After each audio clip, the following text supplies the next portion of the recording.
The King of Podcasts Radio Network proudly presents the Wrestling is Real podcast, because wrestling needs us.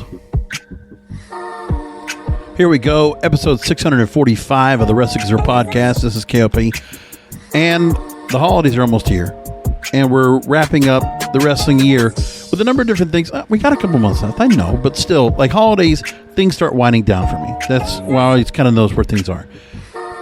So when we look at the rest of the schedule coming up, we know Crown Jewel is on the way up next. Full Gear. Ring of Honor's already announced Final Battle for December 11th. And Survivor Series. That really encompasses what's left of what we have in professional wrestling until we start the WrestleMania season. It's been a very tumultuous time for WWE right now so far this year, because we had such a turnaround from the pandemic and just having that really odd off season this year. We had the touring come back in July, and at this point, let's just say that the touring season, the momentum for touring season for live shows back out there for everybody is starting to settle. So that momentum has kind of just gone flat. It's plateaued. Now we're going to get back into our normal lull of how people feel about the product, and hey, we got our shows back, and now we're just going to settle back in. Just like it was before 2019. And that's where we are right now. But it's still where, before all this was going on, what WWE already has in place in terms of the money making, the pipeline of money that comes into this company on a regular basis, and what they're able to do right now, they're in such a good spot. With that said, here we are. Now that they're getting into a settling part, they've gone through every bit of the tricks of the trade that they have. They've been using a lot of gimmicks, a lot of things, a lot of returns, which they've basically exhausted. They made a change to NXT to go to the 2.0 system now to try to get a return to a ramping up of a roster so that the developmental system now plays developmental again instead of playing a haven for indie talent to make more money, which is what it was. For some people, the IWC, the vocal minority, it was good for them, but not good for the company and not good for the worldwide audience that they have. NXT didn't serve the purpose it needed to. We enjoyed what it was. Like, don't get me wrong, but what it is now is what it needs to be. And we're already seeing that people are kind of settling back in. The numbers getting back to where they were. 620,000 for NXT 2.0 this past week. That's where it's going to be. We're going to kind of settle back where it was. So it doesn't even matter if it's the old NXT black and gold version to what it is now. It's going to stay the same. Because they basically just made a fresh coat of paint. They made the transition possible. You have a couple of names that are still up there that are going to be moved around to be doing something else. And that's it. That's what they plan to do. SmackDown is where it should be now. It's staying over 2 million viewers.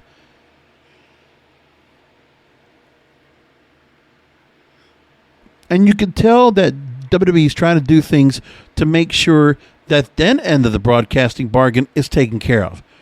On the SmackDown side, the Raw side still needs work. But listen, with the ratings the way it went, getting to the 1.5, 1.6 million viewer level, first run, up against Major League Baseball playoffs, the ALDS, I think it was. Yeah, ALDS. Was it the Yankees and the Rays? And the Yankees were making their way into the World Series or into the ALCS. Plus Monday Night Football getting a big audience because they had a really good game with the Colts and the Ravens. Yeah, it's going to be tough to kind of keep up with all that going on and without seeing that product's going to take a hit. No matter what they did to try to go and boost what they did with the product. But this is a long-term problem they have to fix. They are making attempts, but they also have to do things in order to go and keep their bettors happy, right? As I mentioned on the start of the show, it is the shareholders. It is their broadcast suitors. And it's the Saudi princes. The Saudi princes twice a year. And at this point, they're going to get their first chance to go back out to Saudi Arabia. By the way, did anybody know that this is not going into that big stadium they were at the last couple of times? They're actually in an arena this time, a 20,000 seat arena. They're not doing the big outdoor venue like they've done before. Just thought I'd make the point of that. I didn't realize that was like that either, but we'll talk about that. There's that part. There's a lot going on right now with what they're trying to do to try to keep certain things that they can absolutely manage to try to make happy. That Crown Jewels show is jam-packed. Could be bigger than SummerSlam. Good for them. They need to do something like that because $50 million, $50 million. They have to make the money.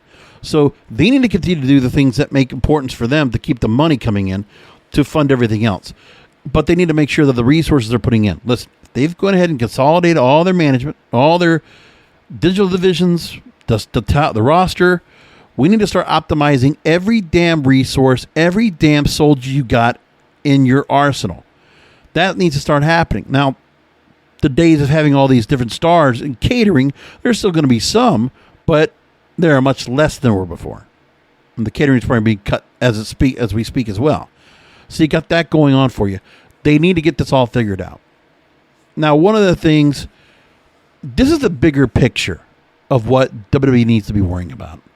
So they got to get their ratings back in order, and they need to make sure that their creative product, their day-to-day current product, improves. It's not going to, they can't satisfy all these major shows they have next year and their normal broadcasters by just doing the same old, same old. So they've made changes. And Vince would rather just keep the control as close to his circle as he can, with people he trusts, with people he believes in. Whether or not we like Bruce Pritchard or Kevin Dunn, he's going to do this anyway. Plus the fact he's not going to go with the certain style of wrestlers, the size. He wants to go for more people that he's more used to. He's going to stick to his guns, and he might as well. Because I always said to myself, why do I want... this is going back in the 90s, when I started seeing WWE, when they had their Attitude Era, they took from ECW and WCW. Let's just not throw that under the rug. They interpolated. That's a nice new word I've been hearing a lot lately, because of how musicians like to copy or mimic, or they interpolate. They're inspired by doing something very similar. And that's what they did. They want luchadors, they got them. They want to get some New Japan stars, they got them. They want to get some people that are indie circuit, European, world of sport, they got them. To create this global brand of theirs. You know, the days of creating a Hulk Hogan or a or Macho Man Randy Savage or Roddy Piper, where everybody had to have a gimmick and no real, relatable, everyday kind of, working man's man. No, we don't have any of that. They want to start building gimmicks again. They're going to be a gimmick machine one more time. They're going to be a gimmick factory. That's what they want to be. Everybody that has come up now in NXT 2.0, it's all gimmicks all the time. Some of them are going to work, some are not. But I'll tell you one thing. People are still talking about NXT like it was the black and gold, but I notice they're just more fascinated with some new faces out there. Right? And you can see the distinction between some of the stars they have, like a Raquel Gonzalez or Tommaso Ciampa or Kyle O'Reilly, and then you look at the change of what they're doing with some of the other stars that are being attached to them. Say if it's Von Wagner, if it's Braun Breaker, if it's Toxic Attraction, like you're seeing the molding of what was left of the black and gold brand and intertwining it with the new stars, the new crop, the new generation of NXT superstar that will be ramped up immediately to the main roster. This is what I believe is going to happen. There are going to be a number of stars. We're not going to see them sitting down there for 2 to 3 years, much like we saw some stars that might have been NXT before. That's not going to happen anymore. The length of roster time in NXT, like what Kevin Owens or Sami Zayn or Shinsuke Nakamura or Shayna Baszler or Asuka or, pick them. They're not going to be there for that long. I think you're going to see some immediate call-ups as early as next WrestleMania coming up. After WrestleMania, I absolutely believe that's going to happen. And that's one of the things they have to worry about. They need to get themselves prepped and ready to go to get themselves all the way up. Because remember, next year, not only is it Royal Rumble, WrestleMania, now Money in the Bank, more Saudi shows, an eventual UK show, among other things. And then what will SummerSlam and Survivor Series, where will be the venues for that? Think about it. That's all got to be considered. And they need to start building stars. They can't just have the same stars in because the crowd needs to show up. Case in point. So SmackDown, you got all that star power that's there. And the way that it's run on Fox, people show up for those crowds. So like the SmackDown coming up that are going to be airing on Friday, near sellout. They got that on lock. Raw, not the same. For instance, the Raw episode from San Francisco that they had, or was it Oakland? I forget. That crowd was not so much. And you saw the videos out there. They're at the Chase Center in San Francisco. That's right, because the Golden State Warriors moved over to San Francisco now. That's a big venue to not fill up. Maximum capacity, 18,064. They only filled it up they actually set the show up for 4,200 seats, and it drew 4,031 fans. Sit for a Raw. It looked bad. And that's where we are. Like, that's if they're not drawing the fans for these shows. And then the other Raw shows we've had, they have not drawn big crowds. Plus, they're not really necessarily doing anything besides a draft, besides the King of the Ring, the Queen's Crown, which we'll talk about shortly. Besides the normal setup of the same stars, the same matches, the same predictability, it's just not bringing in the fans. Chicago brought in 12,000, but every other show they've been at has been under 10,000. All of them. Dallas was the return, 9,200, and that was a bigger venue. Kansas City, 7,700. Orlando, the Amway Center, that fits 15,000, 8,000. San Antonio, another 15,000 seat arena, 7,900. 7,000 for San Diego, 4,800 for Oklahoma City. And I mean, you're talking about a couple of big cities in here. To not get Miami to fill. Miami's got 15,000 plus, especially even when it comes for that show. The SCX Arena could not fill it. 6,490. And I've been to shows at that arena. They should fill that out. Should not even be a question of that. But there's no draw to it. And then meanwhile, AEW is going to fill up the James Hill Knight Center, which is slightly less than that. But they're not even picking up the big arena. They're taking James Hill Knight Center in downtown, and they're sticking with it. And or for Orlando, they're picking the Central Florida Arena. They're picking collegiate arenas because it works for them. And they still get that nice sized crowd. And they fill, but they're also not trying to go above expectations. Like when they go to New York, yeah, let's take Arthur Ashe. Let's take LA, take Long Island. Let's take that UBS Arena. Let's take Prudential Center, Newark. Let's take Chicago. Let's do it there in the Now Arena or United Center. Yeah, let's go for it. On some of those shows, you can absolutely get the bigger shows. For Full Gear, they're going to Minnesota and Target Center. They can get that crowd. But not every show has to be that big a crowd. But for WWE, they're expected to be in those bigger venues because of their longevity, because of their legacy. They need to fill those arenas. For them, their attitude era. How many times do we hear Jim Ross say capacity crowd? Sold out. Michael Cole would say it all the time as well. Sold out for Raw. They can't do that now. They're struggling. And even it was the other way around when Raw was the priority show over SmackDown. SmackDown wasn't getting this low of a crowd. I don't think it was getting that low. But they're not getting it much. They're hitting some pretty big cities. The normal tour they would have done. You're telling me you can't get a sellout in Dallas, Kansas City, Chicago, Orlando, San Antonio, San Diego, Miami, Boston, Cincinnati, Nashville, and San Fran? That's crazy. They're not filling out. This is all since the return of touring. So the momentum you might have had, Raw is looked at as an inferior product. You need SmackDown and Raw to be consistently good. Now think about a 3-hour show. It's the talent they're putting out there, the way they're booking a 3-hour show. And filling for time.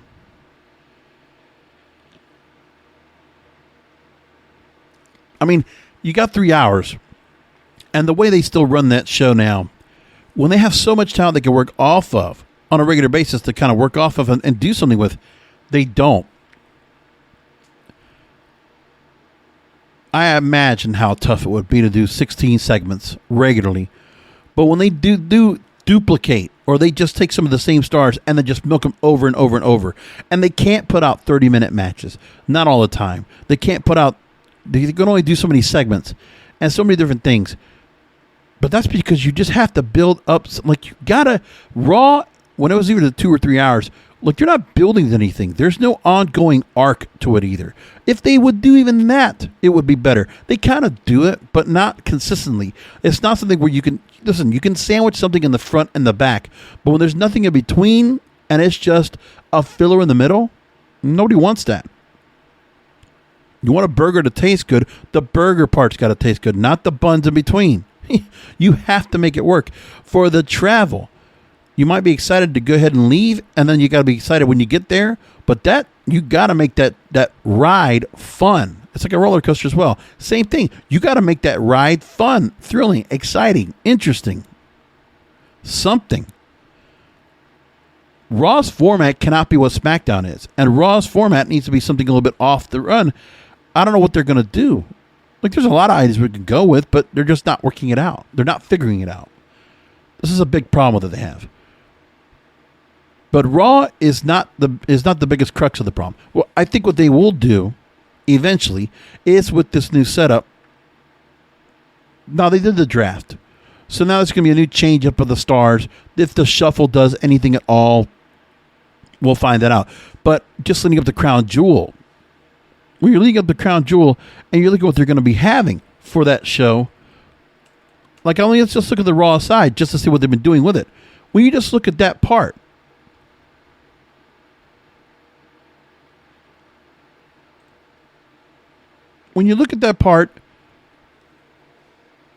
Raw Tag Team titles, RK Bro versus AJ Styles and Omos. You're talking about something that we've seen over and over and over for these four guys have been working with each other for a long time. It is an exhausting program that has not changed, even with the draft and nothing else. It's just kind of there. And there's only so much you could do with Randy Orton and Brittle backstage to do segments to kind of keep that going and try to fill time. Biggie and Drew McIntyre, they can't even, right now, the company can't even rely on those two to kind of handle things up. They had to bring in the Usos this week to help give them something to go with. Because if they didn't do that, listen, you can't have Biggie and Drew McIntyre by themselves. Drew McIntyre has been up there as the face of Raw, as WWE champion. But we already know with Big E, the ratings are not coming for him. And it's wonderful that you get Big E out there to go do College Game Day, or it's going to be Big News Saturday, go out there and, hype up his alma mater, Iowa Hawkeyes. That's great. Have him at the Deontay Wilder fight. That's great. Hype up that. Fortunately, he picked a loser to be in this corner with. But, by the way, I got to say, quick tangent. That damn Deontay Wilder Tyson Fury fight, you got to go watch that. What an amazing heavyweight fight. That was amazing. Those guys, what was it, third round, you see Fury knock out Wilder, and then Fury gets knocked out after that. Like, just those guys were just throwing haymakers. I haven't seen such a wild fight in years between two heavyweights like that. That's like something like you'd see like out of, Riddick Bowe and Andrew Collada. It's like something like that. It's almost like a Tyson Lennox Lewis fight. That thing was magic. And for all the times we've been seeing Logan and Jake Paul fighting whichever expedition fights that they are in, that's something else. But like this right here, these two hosses going at each other for the third time, Tyson Fury retaining the belt, that's just great shit. And the fact that Tyson Fury is going to come back and probably work Drew McIntyre in a program in the UK, rock on. Do it. Like, I know people don't care about Tyson Fury, but that guy, he had a bad run last time. He really did. Let's see if they can get something better out of him. Especially, don't put him with Braun Strowman. That was just a horrible idea. Let's get him in there with Drew McIntyre. I think that works better, and the UK crowd will love it. I really believe that. So the sooner you can bring Tyson Fury in, the better. as soon as he can recover. Like, if you can get him in as early as January, you might as well get him in. And honestly, if Drew McIntyre gets the belt back, have him hold the belt and let Tyson Fury come on in and take charge of it. After that, you can let Seth Rollins into the mix. Whatever you want. But we got things to work off of that. Then you look at the rest of what Raw is encompassing of what matters. Because remember, what Raw has to do with as well is they have to have TV feuds that we don't care about. Now, we just had Mansoor and Mustafa Ali now set up. But has anybody really been much about that as of late? I like Shayna Baszler right now getting the beat down on everybody that she's on with. That's great. Like, that works out. But when you look at, okay, the championship, the focus is really, you got two more or less baby faces in McIntyre and Big E, which no one's going to really care about. And there's just not much animosity. You're trying to create the animosity. Will they coexist? That's the new phrase I've been hearing. Well, not the new phrase, but that's the phrase everybody's been going after right now because we heard it several times, right? We heard it with Von Wagner and Kyle O'Reilly. We heard it now with Big E and Drew McIntyre because they have to team up.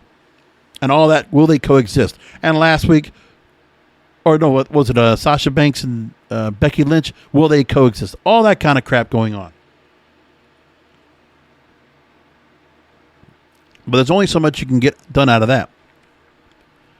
And how this can be booked. To try to get 3 hours out of all that.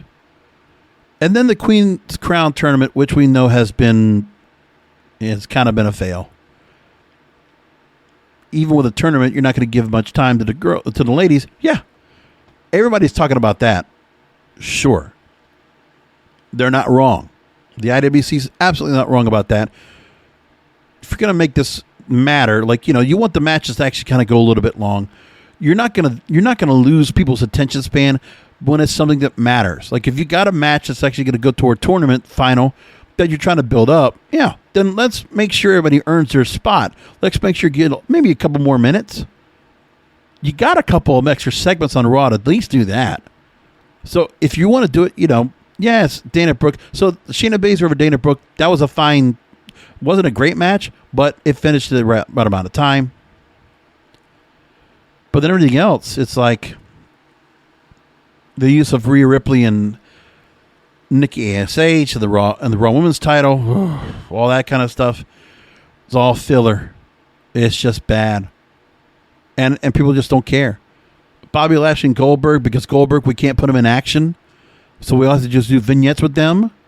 And Bobby Lashley has not wrestled since losing the title to Big E in the cage, which still did not pull a big enough rating after all said and done. Even though they put that up against Monday Night Football, it didn't hold.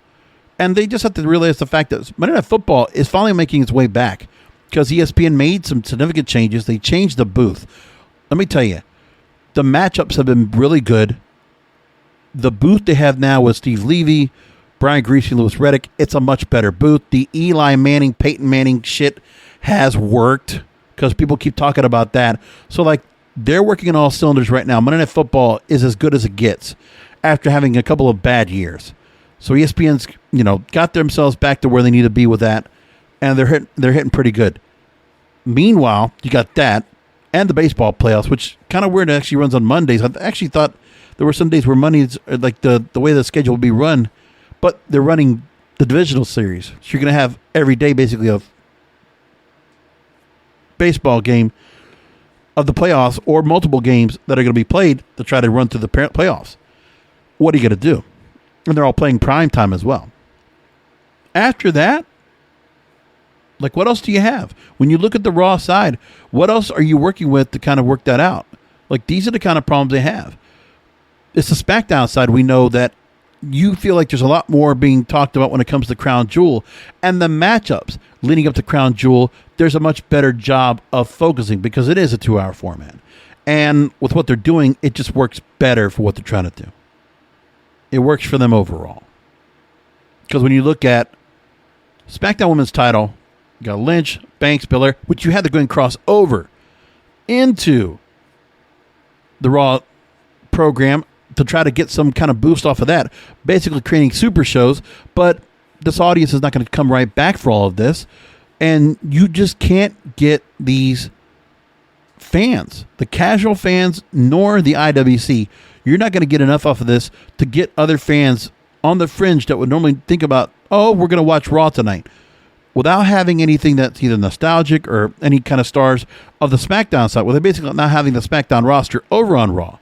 You're creating super shows now for between now and the draft, or between now and Crown Jewel, as the draft will then be made up after that. It's not enough. It's not working. We're still having an issue now trying to get this all worked out. What are you going to do? It's a lot of problems here.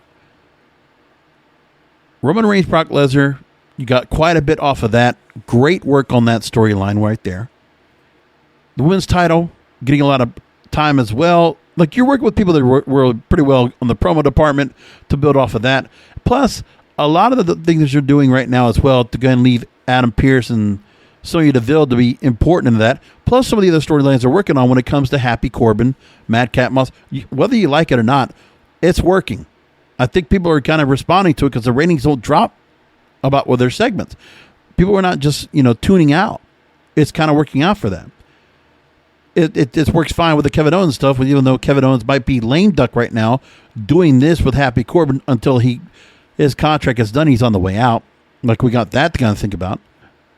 Then you still got the stuff with Edge and Seth Rollins, which is mostly the bulk of all that's been over on the SmackDown side, which has been great. Like, you see they're putting more things in, a little more creativity, a little more interesting stuff. Plus, on SmackDown, the level of promotion on a regular basis. Plus, also, when you think about how they have to make sure that the effort they're putting in, because SmackDown, with that 2-hour format, they do pack a lot of stuff into that show. It's not a boring show. It's pretty exciting. Their best stuff is there. And they're making sure we're in front of the biggest audience they can get possible. They're going to focus on them. Meanwhile, Raw has to become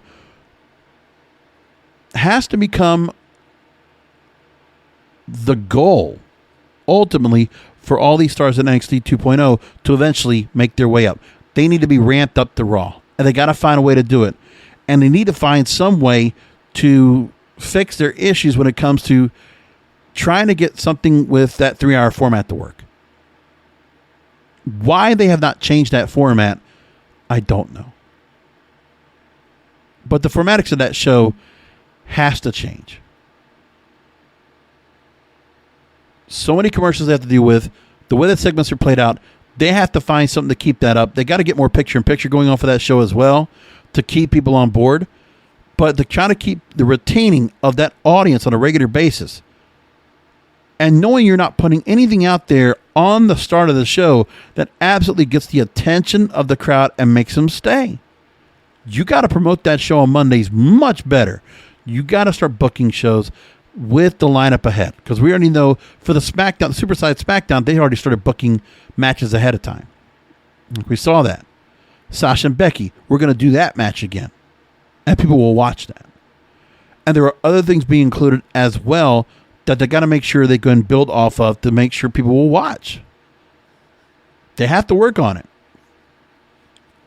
King of the Ring, Queen's Crown, it's not working. People are just not really much into it right now. Like, we see that so far. Now, everybody else and their mother has talked about who they put into the Crown Jewel, or the King of the Ring and the Queen's Court. Yeah, I know. Sure. But what else are they going to do? It's been quite interesting, to say the least, of what they've been trying to do.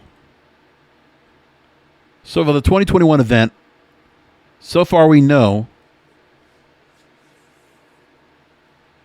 when you look at what they're doing, we know that we're going to most likely get Shayna Baszler and Doudrop in the Raw side of the finals for Queen's Crown. With Doudrop and the Eva Marie storyline being something that encompassed a lot of what was going on in Raw, which was weak. And people just didn't like. Meanwhile, you had Carmella and Zelina Vega that were kind of an offshoot of everything going on with Charlotte, Becky, Sasha, and Bianca. A big part of that. But you notice that everything else that they do, in terms of just like what, there's 2 major matches that really do matter, that really have been focused on Raw. Well, I guess 3. You can't do much with a part-timer. And Bobby Lashley has nobody else to feud with. So you have that. You have not much to work with right now, which is unfortunately the part with the part-timers that is bad. Biggie and Drew McIntyre, you can milk as only so much time with them as you can. And you've done a lot of work to milking RK Bro, AJ Styles, and Omos. And then the rest is Super Show. But to see the same stars there, the same kind of things we've seen before, the weakness is there. And if they have to go and take the combined Raw and SmackDown rosters and bring them the crown jewel, the bulk of the matches that are going to matter are on the SmackDown side. That's all there is to it. Draft or no draft, it doesn't make a difference. So they have to find a way to figure that out and make it work. The pacing of Raw has to be much faster. Even if it is a 3-hour show, the predictability has to be less than ever. And you just can't stretch out matches just to create a tag team match, just to create another match, just to create another match. That's not going to work either. It's lazy booking. We all know that. But they're going to continue to do it. But yeah, they built a pretty good show. Roman Reigns, Brock Lesnar for the Universal title. Becky Lynch, Bianca Belair, Sasha Banks. Triple threat for the SmackDown Women's title. That's a pretty good couple of main events right there, matches. By the way, no Usos defending the SmackDown tag team titles. We don't have anything like that yet. Plus, the other side parts, okay, Rey Mysterio and Dominic, that's been a storyline that's been very interesting. We know we're going to get to a heel turns eventually. That's interesting right there. Then having Jinder Mahal, Miriam Shanky, that just people just did not care about. There's that part, and they've been now dealing with Xavier Woods and Kofi Kingston over on that side, and it just feels weird when the New Day are not together collectively. When we already have talked about the fact that New Day together is a draw, not them separately. It's just the way it is. So if you look at the King of the Ring, eventually, I think we'll get to Jinder Mahal against Finn Balor, and I think Finn Balor takes the win. I'd like to think that Shayna Baszler will take on probably Carmella, and Shayna Baszler will win easily. And that's what you'll have for that. And, you know, regardless of who the other stars they don't even use, we've heard people talk about that. Karrion Kross, now the Crown Jewel program is in play. Karrion Kross has kind of taken a bit of a backseat. Keith Bearcat Lee has taken a bit of a backseat. Elias has taken a bit of a backseat. There's a lot of that going on too, where some other fresh new stars, people want to get behind. It's obvious that the company is not putting them out there, especially when Crown Jewel is such a point that they need to go with. And who knows if we're going to see them by a Survivor Series or even after that. We might even see them until Royal Rumble. But like, there are certain stars, certain projects in process that probably will not be seen for a while. They'll just take another back seat again, and then we just won't see them. Because WWE wants to worry about what they have right now of certain stars they feel like have a certain level over that work for what they need to do to fill the rest of the Saudi Arabia show and then eventually Survivor Series and what they're going to do with that. Title holders and only a couple of mentionable stars that they have that'll be worried about. And that's pretty much it. And that's what they're going to worry about. Even Austin Theory, Jeff Hardy, I mean, people are not really making too much of that either. But if you had time to have all these stars do something and eventually bring them back out or just rotate them, like honestly, even a rotation would be better than what they're doing right now. And that goes on both rosters. But they're not going to do that right now. This is what the IWC all worries about. This is the kind of stuff I realize from afar, but it is what it is. What do they care about? Look at the way they're building up the Crown Jewel pay-per-view.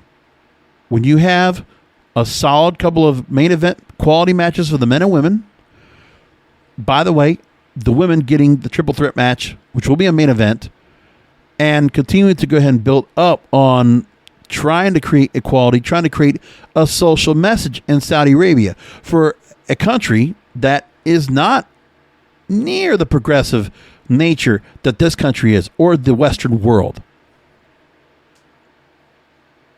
And I think the disconnect that conventional everyday people here in the States and even in Europe, some of our other global audience, and that's on most, especially our podcasting brethren out here, they don't get it. And sure, the money they're making for it, but at least the one thing that the WWE does try to do is they do try to like give forward. They try to do things when it comes to Connor's cure. They didn't do Susan G. Komen, which was very interesting. The breast cancer stuff was not part of what they're doing this year. But I'm sure they have obviously have Make-A-Wish. They have other organizations they support. The Be a Star campaign. They got their stuff. And when it comes to trying to do something here in Saudi Arabia, to continue to push forward and have several women's matches going on in Saudi Arabia, that's a big deal.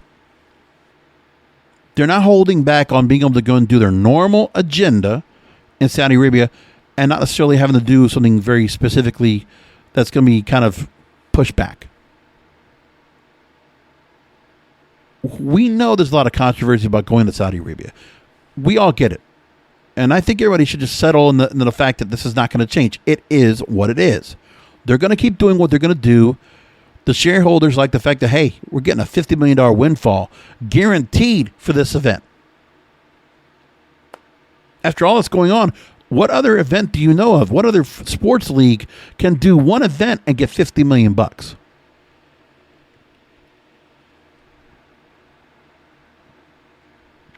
Boxing, I guess. That's it. Nobody else. Nobody else can get that kind of... I mean, maybe Super Bowl, but really, there's not a lot of shows that will get this kind of level. And for what WWE is going to give the Saudi Arabia crowd, they're getting their best for this show. 9 matches on here. I do think that Drew McIntyre will beat Big E for the WWE Championship. I'm just guessing he's going to lose anyway because I don't think Big E's going to hold on that belt for long. I don't feel like it's... They're trying with him. They are trying, but right now, Big E, they have not done enough with him. Like, they've done enough with him to kind of put his exposure out there in mainstream society, doing the sports stuff, right? Being out there for the athletes. That charisma, that enthusiasm, that hype. Yeah, that works great. But does it need to have the belt? Has he done enough to get people to draw in to watch him have the belt? Big E falls into the same category that Bianca Belair is. It's like, okay, it's being a deserved title, but has he? Did he go through what did he go through to really chase to get the title? There was no chase. Bianca Belair won the Royal Rumble in one night. That was the opportunity. With Big E winning the Money in the Bank briefcase, that was the opportunity. But that's when those kind of things happen where you're not leading up to something where you're building up these stars so that they get the momentum to eventually get one of these traits, whether it's a Money in the Bank. Even when you have this Queen's Crown and King of the Ring tournament, the lead up to it, there's no momentum being built for any of these type of stars. Not necessarily. When they're getting a push, you'll see certain stars that might get a push, but even then there's a little bit of push back and forth and a little bit of a yo-yo effect to get to where they need to go. But the momentum to really build interest. There's no interest building in any of these stars. They don't do that. They did with Drew McIntyre. There are certain stars they will do that with. I think Seth Rollins is getting a lot of momentum right now. Because I think eventually Seth Rollins is somebody you see back in the main event picture. I absolutely think that if, with Drew McIntyre going in the next year, if he hangs on, he gets that belt, I could see him. I don't know. Maybe we could see a return with Bobby Lashley. He's got. Bobby Lashley moves over. Tyson Fury could make his way in, and I totally think Seth Rollins will be in the picture as well. I really do. I think Seth Rollins. Well, I think maybe Edge will get the win over Seth Rollins most likely. Mansoor over Mustafa Ali. think RK Bro retained the Raw Tag Team titles. And I think Becky retains. I don't think Sasha's going to take that right away. And Roman Reigns wins the Universal title. That's where I think things are going to go. And we still got a couple of days. We got, 10 more days before we have this event as I record this. And we'll see where it goes with it. But for this audience to realize, man, I know you don't like how this is going. You don't like how we're having this whole setup. I got it. I understand that. It's unfortunate. But what are you going to do? This is why it's important to look at the other brands and what they're going to be doing. And while WWE is trying to right the ship, whether you like it or you don't, competition, I've been kind of downplaying the fact that there was really competition right now between AEW and WWE, and thinking about the fact that NXT losing the Wednesday Night War, and I quote with air quotes, that it really didn't make much of a difference. I don't think that it was not that relevant to WWE, and that the NXT 2.0 change was a response. Well, now I think it's probably more that way. I think the NXT 2.0 change was a response. And I do think after what we saw now, the infamous, this is the Friday night chess game that has begun between both Tony Khan and Vince McMahon.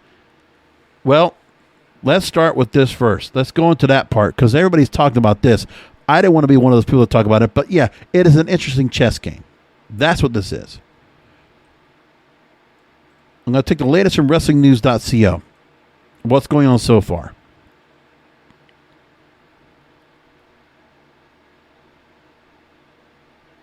On Fox, during the college football game they had on Penn State versus Iowa, one of their major games, they had an ad air on that football broadcast to promote this Friday SmackDown on FS1. Fox Sports 1 because SmackDown's being preempted for Major League Baseball playoffs.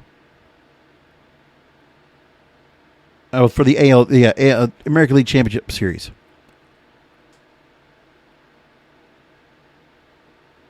So SmackDown this Friday will run 8 p.m. to 10:30 p.m. Extra 30 minutes of the show, commercial free, which we know will go head-to-head with AEW Rampage. Now, that, Vince has to sign off on that. Like, WWE has to sign off on the fact that Fox Sports 1 is going to give them that time. You just don't do 2.5 hours just for nothing. But no, this is truly a chess move. Vince is going to say, well, I'm going to show my dominance. Even when I'm not even on my normal channel on Friday nights, I'm on a different channel. I'm sure I'll pull probably 1 million viewers doing this right here. Let's see if Rampage can keep up. We're going to take over that night. Now, for Tony Khan and AEW, listen, even TNT, the fact that they put the new Rampage show after SmackDown, it was respectfully not running head-to-head with SmackDown. So Vince is the one to initiate this. And then Tony Khan, noticing this, goes on the Twitter, quote, I saw you're doing a half-hour head-to-head with us. I can't wait to finally beat your main show head-to-head. It's been a long time coming. See you next Friday for AEW Rampage on AEW on TNT. Not only that, you already know the SmackDown on FS1, they already started promoting a bunch of things going on. 4 things already announced for SmackDown. This will be 5. Becky Lynch versus Sasha Banks non-title. King of the Ring semifinal with Finn Balor and Sami Zayn. Queen's Crown tournament semifinal. Carmella versus Lena Vega. Sonya Deville returns into the ring to take on Naomi. And Brock Lesnar will appear. Meanwhile, Rampage, chess move comes in. First of all, CM Punk will take on Matt Sydal. Ruby Soho versus The Bunny. Inner Circle versus Men of the Year and Junior Dos Santos. And the whole Dan Lampert stuff. And then you have AEW Rampage also trying to do something where, hey, you know what? Playing fire with fire. WWE decided to go and do what they did first. The 30 minutes after their show to go up against Rampage. Well, what does Tony Khan do? Let's play my rook to your king. Let's go checkmate. Rampage buy-in pre-show to go head-to-head with SmackDown this Friday. So their YouTube channel, they'll have it starting up at 9 o'clock on Friday night, ahead of the live episode of Rampage on TNT at 10. And on WFAN's Moose and Maggie, and WFAN Radio, Tony Khan announced the news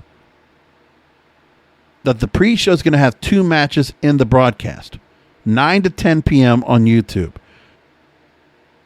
We're going to get a match with Bryan Danielson and Bobby Fish in singles action on YouTube. They're going to put that match out there to go up against SmackDown on FS1. And then that match is also ahead of the match they're going to be having on Saturday, where Minoru Suzuki and Bryan Danielson will take on Bobby Fish and Lee Moriarty on Dynamite on Saturday night. And by the way, Saturday night, Dynamite, 8 o'clock, TNT. Quite an interesting weekend. So there you go. Like, this is everything that's being done. It's like, it's crazy. But this is fun. It's for one night. Okay? Why not? Now, will this be something that they decided to do because SmackDown's going to get preempted again? I don't know if it's getting preempted again for World Series, but I forget. I have to look and see what their schedule looks like if it's going to get pushed back afterwards. First of all, the postseason lineup looks like this. At the moment, we know for sure that this Friday, Red Sox and Astros take on each other in the American League Championship Series on Fox. If necessary, Game 6 would also run on Friday. That would preempt SmackDown a second week. So there's that to worry about. And then you look at the schedule for the World Series.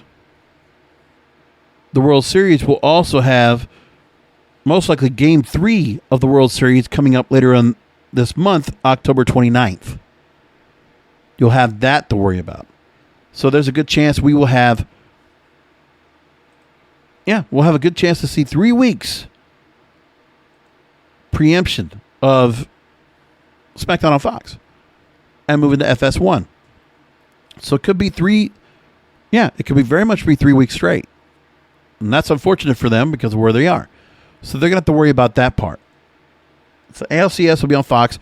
And this is also where the part is where FS1 can't be carrying the games anymore because we know with Fox, they have to do something to make sure they can hold on to, with live sports, they got to take the live sports when they can, when their other programming is not working for them as well.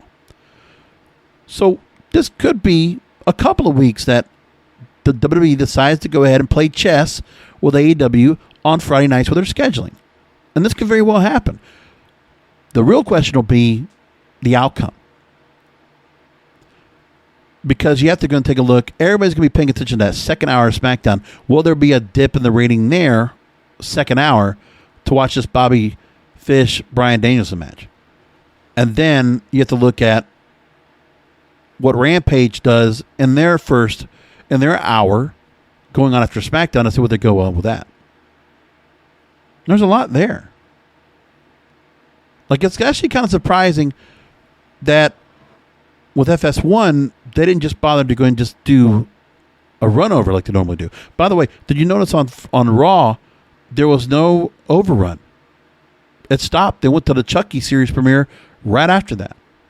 It was already running on Sci-Fi, but they were running after that. So 11 o'clock, they cut it off right at the top of the hour. I don't think anybody knows there was no overrun. But then if SmackDown did it on FS1, they wouldn't decide to overrun there. They just said, no, we're going to block out 30 minutes, and we're going to say it's commercial free. This is doubling down. Now, this is petty, I think, with WWE trying to do this right now to go after AEW. This is where they don't need to be doing. They don't need to be they're punching down. Let's just be calling it what it is. This is punching down, and it's a petty fight to have for Vince McMahon. But he can't help himself. He feels like his livelihood is at stake. He's offended. And he wants to make sure to put AEW in his place. For whatever reason. when there's bigger fish to fry. When there is a Raw program that needs to get rehabilitated immediately. They need to keep focusing on that. And what they need to do, first of all, is they got to make a rotation up on that roster. They have enough talent that could take on the Raw side. Like, the Raw side should absolutely be much more packed. Bring a lot more stars over there and rotate. Rotate what you have up there. So it's not the same segments with the same people each and every week. And build something off of that. I don't know what you'll do, but you got to figure a way to do that. There must be a way. A few of the stories I want to bring up before I wrap things up for the hour. I mentioned the ratings for Raw. SmackDown was fine, 2.1. That's right around the normal, a little bit less, but still around the edge of where they're supposed to be. But for Raw to get under 1.8 and consistently dropping a little bit more, even though you have all that other sports going on, doesn't look good for them. And I know that, you could just imagine USA Network and the NBC Universal, with all the money that's being put into them, it's not working out. Like in the Peacock deal, they're getting the numbers for the pay-per-views. But when USA Network's not getting that level of what they're trying to get on Monday nights, and they're not winning Monday nights right now, that's a problem. They got to figure that out. Like when you look at what they lost to, Monday Night Football, 11 million viewers. And the Major League Baseball playoff games, 3 million viewers as well. 1.582 million viewers. What is interesting is that they didn't have much of a drop-off at the end of the night. So of their base audience that they had, 1.64 to start off. Third hour, they did retain back from the second hour, which was promising. But it's just not much of the help that they're getting right now. They're really hurting right now. And what they also got to be worrying about is that the baseline for them is 1.472 million viewers, which was the July 5th edition of Raw from the Thunderdome, right before they went back on the road. They can't drop below that. That's a baseline right now. They cannot drop below that, no matter how much you're going up against right now at all. They got to figure that out. And when you look at what they had, Xavier Woods and Ricochet, Austin Theory, Jeff Hardy.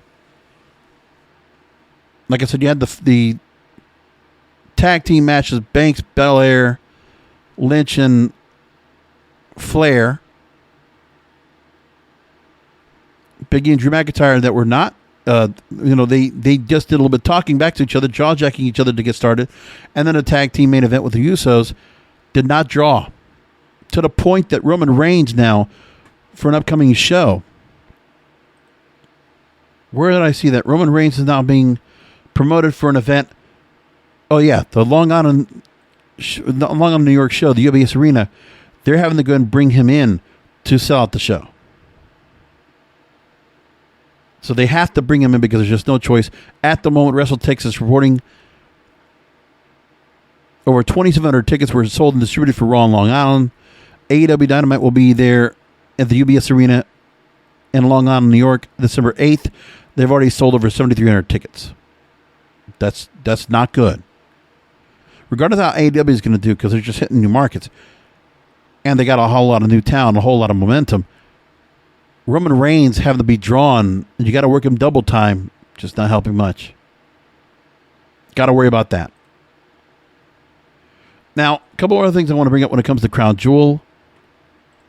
WrestlingHeadlines.com. I don't go to these guys too much, but I did see this story here about ticket availability and capacity for Crown Jewel. So it'll be Thursday, October 21st. I don't know what I'm going to be doing that. I know I'm going to be doing a show.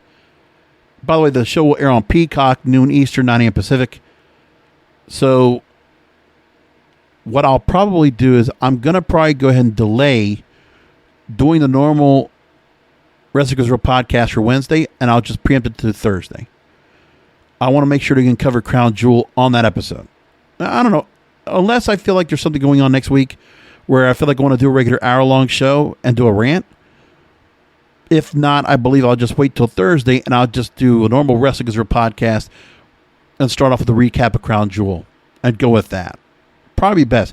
Unless there's a whole lot happening with the fall off on SmackDown and Dynamite and Rampage and everything else you're doing, then I'll probably go ahead and do a regular show. But just keep it posted. Either expect it normal time or I will do it after Crown Jewel. But I'm starting to think that after Crown Jewel might be what will be happening.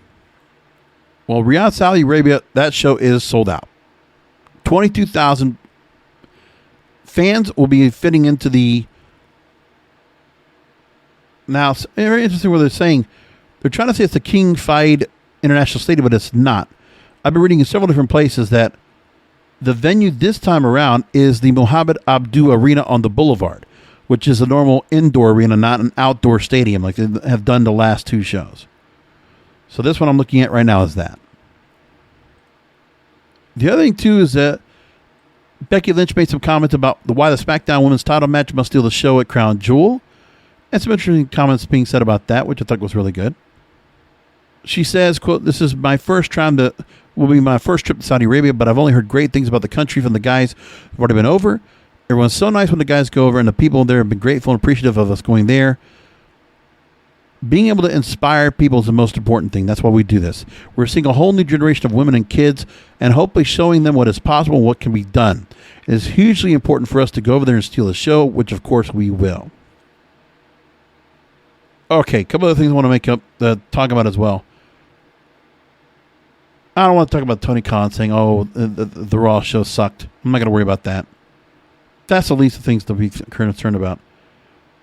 One thing I do want to make point of that was kind of interesting is the fact that Dave Bautista, leading up to the movie Dune that's coming up not this week but next weekend, he made some comments that I'm sure some people might be talking about a little bit. But yeah, Dave Bautista, not afraid to make some comments. He just says, quote, he struggled to fit in at the WWE. It was just a very toxic atmosphere. So I don't know what Batista's kind of being said this about kind of breaking under the bus.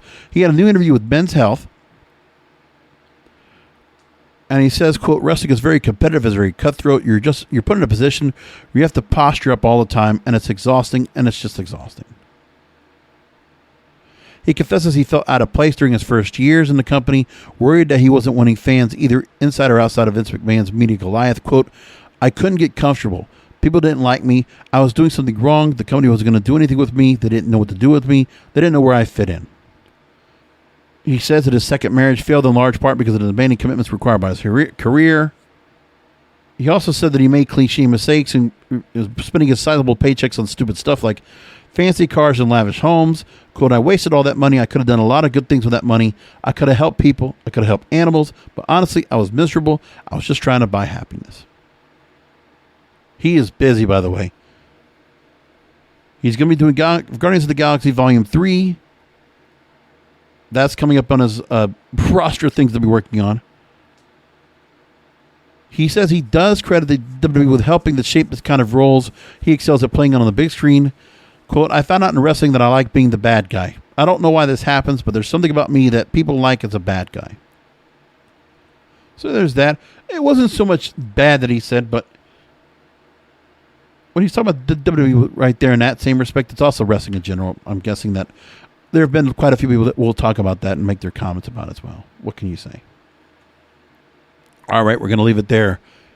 So next week, we will have Crown Jewel. You've heard my predictions. And we'll come back with that next week. And most likely, if I need to, I might even make a note out there on social media. Just follow me on Twitter, Facebook, Instagram. I'll keep everybody updated on what I'm going to do. Most likely Twitter and Facebook, I'll make an announcement as to what I'll do a show, if I will be doing a show Wednesday, or I'll just table and wait until Crown Jewel Thursday night, and I'll just do all that then. But I'll figure it out, sir. This week on Thursday, I got to worry about Buccaneers football. I got to go and watch The Last Duel at the theaters, other stuff to work on, and then I'm still got to go and watch SmackDown, Rampage, and Dynamite, which is a crazy schedule. But anyway, thanks for listening in, as you always do. Really appreciate all of you out there. Come back for another Wrestling is Real podcast because wrestling needs us. Thank you for listening to the Wrestling is Real podcast. You can find all previous episodes at wrestlingisreal.com or subscribe to the show on all major podcast outlets, including Apple, Amazon, Google, Spotify, and iHeartRadio. Follow the King of Podcasts on Twitter, Facebook, and Instagram at King of Podcasts, and search King of Podcasts on YouTube. or type youtube.com/JBRASCO951. This has been a presentation of the King of Podcasts Radio Network.